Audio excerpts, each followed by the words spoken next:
Bonjour à tous et bienvenue chez Bourse Profit pour cette nouvelle vidéo. Aujourd'hui, nous allons faire une vidéo sur les order blocks. L'objectif de cette vidéo, c'est que vous compreniez absolument tout de ce qu'est un order block. Donc on va forcément dans un premier temps parler de la théorie, expliquer dans un point de vue vraiment théorique, avec des petits schémas, vous expliquer ce qu'est un order block, les cas intéressants où on va pouvoir justement les utiliser, et puis ensuite des exemples concrets, des exemples graphiques. Donc fin de vidéo, vous avez compris théoriquement ce qu'est un order block, et puis également, vous savez comment le trader, dans quel contexte le trader et l'intégrer dans une stratégie. Vous allez être capable d'intégrer les order blocks dans une stratégie parce que les order blocks peuvent être un élément central d'une stratégie. Alors ça va pas, bien évidemment, on va pas trader les order blocks de façon nature et isolée. On va pas trader que les order blocks. On va devoir le joindre à d'autres éléments techniques, que ce soit des éléments du SMC ou pas, peu importe. Mais on va devoir le faire converger, leur faire trouver des confluences avec d'autres éléments pour que on ait une stratégie qui soit capable d'avoir un edge sur le marché, d'avoir un avantage statistique, probabiliste sur le marché. Et les order blocks permettent d'aller chercher cet avantage, mais pas seul. Maintenant, ça peut être, et on voit beaucoup de stratégies où les order blocks sont un élément central justement d'une stratégie. Donc, premièrement, qu'est-ce qu'un order block? Alors un order block, on peut également les appeler demand zone ou supply zone, donc zone de demande, zone d'offre. Vous les avez aussi, je pense, entendus sous ce nom-là. Bon, finalement, les noms, c'est un petit peu près la même chose. Ça signifie la même chose. Les explications sont les mêmes. C'est juste que voilà, il y a des gens qui vont les appeler les order blocks, d'autres les demand zone ou les supply zone. Bon, finalement, peu importe. C'est des blocs d'ordre, c'est des niveaux d'ordre, des institutionnels. Ou qui peuvent même être des gros fonds, qui peuvent être des industriels, des banques, vont accumuler un certain nombre d'ordres. Le prix va décaler fortement, et puis généralement on va revenir, alors c'est pas une obligation, mais on va revenir, nous ce qui va nous intéresser c'est quand on revient sur l'order block, parce que les institutionnels parfois n'ont pas pu passer toutes les positions sur ce niveau-là. Si je sais pas, on doit passer une énorme position. Si on passe l'entièreté de la position, le marché va décaler beaucoup trop rapidement et du coup on va prendre des positions qui ne sont plus au bon prix. Les institutionnels ou peu importe la personne qui veut acheter, parce qu'on peut aussi le voir sur de la crypto, sur des capitalisations beaucoup plus faibles finalement. Donc c'est pas que des gros institutionnels, des grosses banques. On peut le voir sur des marchés beaucoup moins capitalisés, mais admettons qu'on est sur un marché d'une capitalisation de 10 000 dollars. Donc c'est une toute petite crypto, une toute petite action. Bon, ça n'existe pas vraiment, mais voilà pour l'exemple. Vous avez 1 000 dollars donc ou 2 000 dollars à passer, qui représente 20% de la capitalisation totale. Si vous souhaitez passer tous vos ordres ici, alors premièrement, vous allez peut-être pas trouver la contrepartie pour vous exécuter à ce prix-là, parce qu'il y a peut-être d'autres ordres qui sont à des prix beaucoup plus hauts. Et puis, deuxièmement, si vous trouvez la contrepartie, le prix peut commencer à monter. Vous avez encore des ordres qui sont sur le marché et ils vont se mettre à s'exécuter beaucoup plus haut et votre prix moyen ne sera plus ici mais sera beaucoup plus haut. Donc vous pouvez passer vos ordres ici, une partie de vos ordres. Si le marché décale, vous allez attendre que le marché revienne ici et puis quand le marché va revenir ici, vous allez passer une autre partie de vos ordres et vous aurez exécuté 100% de votre position sur cette zone-là au lieu d'avoir exécuté 100% de cette position sur cette zone-là. Donc on est plutôt sur une zone horizontale que sur une zone verticale. C'est le but, c'est de prendre les ordres sur le meilleur prix possible. Donc ça peut être une exécution en deux fois. Donc nous, ce qui va nous intéresser, c'est quand on va revenir sur l'order block, parce que au moment où l'order block se crée, on n'a pas conscience que c'est un order block. On en a conscience une fois qu'on a eu ce mouvement impulsif là. Et vous le voyez, c'est dans mes règles. Pour que je définisse un order block sur les marchés, je sais que c'est pas dans les règles de tout le monde, mais moi je veux un mouvement significatif. Je veux une impulsion très franche, très forte. Je veux des chandeliers qui soient plus hauts que les chandeliers moyens sur l'actif en question. Ça peut être un chandelier énorme, tout comme ça peut être plusieurs gros chandeliers, mais je veux pas un marché qui a du mal à aller jusqu'au point B. Je veux que ça soit significatif. Il y a des gens qui, alors voilà, tous les traders ont une manière différente de définir les éléments techniques, mais je vais sélectionner que les order blocks qui sont puissants, qui sont efficaces, sur lesquels j'ai une grosse probabilité justement qu'ils tiennent et qu'ils soient solides et qu'on va revenir dessus. Il y en a, chaque impulsion est un order block. Moi, je suis plus sélectif que ça, mais donc forcément, je passe aussi à côté d'opportunités, parce que si on est plus sélectif, on va choisir moins d'opportunités, donc on va passer à côté d'opportunités qui étaient quand même bonnes, mais qu'on n'a pas pu sélectionner. Bon, c'est un juste milieu, un équilibre à trouver, et puis chacun trouve son équilibre un petit peu comme il le souhaite. Donc moi je veux un mouvement significatif, soit sur plusieurs chandeliers, soit sur un chandelier, mais je veux un mouvement qui soit clair, qui soit très nerveux. Et puis également qu'on revienne dessus, parce que moi je vais définir mon order block une fois qu'on sera ici, une fois qu'on commencera à corriger, mais sur le moment même, je ne sais pas que c'est un order block. Donc je vais pas trader cette impulsion, je vais trader le moment où on va revenir dessus. Et également, les order blocks, je le dis tout le temps dans toutes les vidéos, mais le marché ne comporte pas de certitude, le marché a un comportement plus ou moins chaotique sur le marché, donc alors sur le marché, vous m'avez compris, donc forcément, c'est pas parce qu'il y a un order block que le prix n'a pas le droit de le traverser, que le prix doit absolument revenir. Premièrement, le prix peut s'envoler et puis revenir dans cette zone que beaucoup plus tard, et donc vous aurez même plus encore validé cet order block. Et puis deuxièmement, également le marché peut s'inverser, l'order block s'efface et c'est terminé. Donc ça peut, encore une fois, les marchés c'est pas une science exacte. Il faut accepter cette incertitude là. C'est simplement un élément qui va vous permettre d'avoir un peu de proba de votre côté. Donc voilà, là c'est un cas. On est dans une tendance, on corrige, voilà, cas très théorique, on est dans impulsion, correction, impulsion, et là on va corriger, petite correction, où on va accumuler, enfin des gros portefeuilles vont accumuler beaucoup d'ordres et le marché va bondir à la hausse.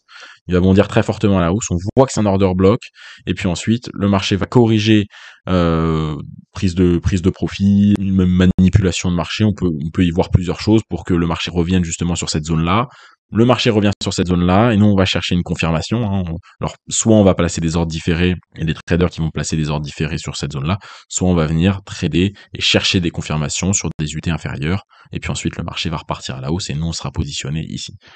Un autre cas intéressant qui peut avoir lieu, on est dans un marché en range. Le marché est dans une zone d'équilibre entre les acheteurs et les vendeurs. On touche la zone extrême qui est la résistance haute, donc la zone extrême haute qui est la résistance, la zone extrême basse qui est support, et puis on va venir accumuler sur l'une des extrémités, non pas au milieu ou un peu mal positionné, on va venir accumuler sur l'une des extrémités du range, et puis l'order block va avoir lieu sur l'une des extrémités du range après une accumulation, et l'impulsion va venir casser le range. Donc on va rompre cet équilibre et on va rentrer dans un déséquilibre. Et cette entrée dans un déséquilibre va être très intéressante puisque on forme un order block et on casse une phase de marché. Donc correction sur la zone de résistance, également sur l'order block, et là on va pouvoir rentrer en position au début d'une tendance, dans la véritable première impulsion de la tendance. Et ensuite on va pouvoir surfer des tendances un peu plus grosses. Autre cas intéressant, le faire converger avec d'autres zones. Donc on est dans un marché en tendance, impulsion, correction, et là le marché va bondir à la hausse sur 2-3 chandeliers. Le marché bondit à la hausse, il bondit tellement fort que les mèches des chandeliers précédents et suivants sont faibles, et donc on va former des zones d'imbalance, des zones de fair value gap. Donc c'est des zones que le marché va combler, que le marché va souhaiter combler, et donc on va combler ce fair value gap, le marché va combler le fair value gap, qui est une zone qui va converger sur l'order block. Donc on a un order block, et une zone de fair value gap, et donc forcément on va trader entre guillemets deux zones en une, donc ça donne du poids à la zone de prix qu'on souhaite trader. Si vous voulez, les order blocks, c'est comme les fair value gap, c'est comme les supports, les résistances, c'est une zone sur le marché. Les zones, soit on les traite en ordre différé, donc on est ici, on se dit si le marché nous atteint ce prix-là, je veux prendre une position à la hausse. Même si on n'est pas devant les graphiques, si le marché va sur cette zone-là, on sera exécuté. Et puis sinon, on peut trader de la confirmation, ce que je préfère faire. Alors soit sur l'UT actuel, mais c'est mieux de le faire sur des UT inférieurs. On peut trouver des confirmations plus souvent et parfois plus jolies. Ici, pour bien voir qu'on est en train de rejeter cette zone et mettre encore plus de probas de notre côté pour que le marché s'envole bien. Donc voilà ce qu'est un order block. Les règles. Un mouvement significatif, c'est la règle principale. Ensuite, c'est une règle que j'inclus souvent parce que je la trouve très intéressante. C'est dans le sens de notre billet. C'est-à-dire que si on a un billet haussier, on veut des order blocks haussiers, on cherche à acheter le marché. Si on a un mouvement, une phase de marché baissière, voilà, par exemple, là on est dans un marché haussier. On pourrait peut-être que là il y a un order block qui va se créer. Maintenant, est-ce qu'on va chercher à vendre le marché ici et jouer contre la tendance? C'est beaucoup plus risqué. C'est plus intelligent de skipper tous les order blocks qui sont potentiellement baissiers et de s'intéresser aux order blocks haussiers. C'est pas dit qu'à chaque impulsion il y a un order block haussier, hein. Donc parfois il n'y a pas d'order block et c'est comme ça. Euh, Moi je vous conseille d'être sélectif. Et puis ensuite le dernier conseil c'est de le faire converger avec une autre zone. Là j'ai mis les fair value gap, mais ça peut être d'autres zones. Ça peut être une zone de niveau rond, ça peut être un point pivot mensuel, ça peut être le plus haut, le plus bas de la semaine précédente, de la session précédente, de la journée précédente, du mois précédent, qui va être sur l'order block, hein. Puis ça peut être une zone très intéressante également, c'est pas forcément deux zones du même time frame. C'est pas l'order block en H4, le fair value gap en H4. Non, ça peut être, on peut être sur le plus bas mensuel qu'on a déterminé sur du daily. Je trade en H4, j'ai un order block en H4 qui est sur ma zone daily. Boum. Ça le fait également. Donc voilà sur la partie théorique. Maintenant, on va passer un petit peu à du graphique. Je vais sélectionner 3 graphiques. Cas numéro 1, on est dans un marché haussier, on est dans un marché acheteur, et là on va avoir tout simplement, donc là c'est un order block basique, hein. On est dans un marché haussier, boum, la direction elle est haussière. Donc ce qui nous intéresse, c'est d'avoir des zones où on va pouvoir acheter le prix. Là, on a un order block qui est formé, on a un chandelier qui est très impulsif, suivi par une grosse hausse, hein. Donc en fait on a, alors du coup, bon, c'est des screens, hein, donc je peux pas voir l'impulsion, mais on voit que ça, c'est une impulsion d'un, 2, 3, 4, 5, 6 chandeliers. On a un gros chandelier en 4 heures très impulsif, quasiment sans mèche, une mini correction de cette grosse hausse, et puis on reprend la correction très forte, et on a 4 chandeliers haussiers d'affilée, très impulsifs, très forts. Donc en fait, dans un laps de temps, boum, très court, on a une impulsion verticale très forte. Donc ça, c'est un bel order block. On va revenir sur cette zone. On va venir corriger sur cette zone. Nous, on a tracé notre order block. On sait que c'est une zone intéressante. En plus de ça, on a un fair value gap ici. Ici, là, on a créé une zone de fair value gap, hein, on le voit. Pas de mèche ici ou très petite mèche ici. Donc ça, c'est une zone de fair value gap, celle-ci. Voilà, FFG ou d'imbalance, appelez-le comme vous voulez. Là, on a notre order block. On est dans la zone on est dans le sens de notre tendance. Donc tendance haussière, et en plus on va avoir une confirmation dessus qui est assez sympa. On va avoir une belle pin bar, là vous le voyez, on a une mèche baissière, d'ailleurs il y en a une petite mèche haussière, mais on a surtout une grosse mèche baissière qui vient sous ce chandelier là, qui vient très bas, qui vient combler le fair value gap, qui vient tester l'imbalance. Et qu'est-ce que c'est une mèche baissière? Une mèche, hein, de façon générale, c'est un rejet. Là, vu que c'est une mèche baissière, c'est un rejet des vendeurs par les acheteurs.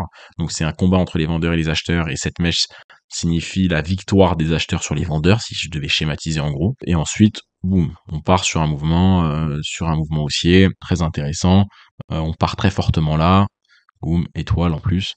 Donc voilà, pour clôturer cet exemple, on a gros chandelier haussier qui forme une étoile en plus, et puis impulsion, correction, impulsion, correction, impulsion, on casse le dernier plus haut, et le marché continue. Voilà. Ça, c'est un cas, un joli cas. Voilà. Deuxième cas, qui est aussi très intéressant, c'est celui-là. Alors, ça revient un petit peu, en fait, c'est l'exemple concret du cas théorique qu'on a vu juste avant. On est dans un range, on a une zone extrême basse ici, avec les equal low ici. Là, on a un support qu'on vient tester. Là, on a des equal high ici. Ce qui va être intéressant, c'est qu'on va former ici, excusez-moi, on va former un order block, hein, ici.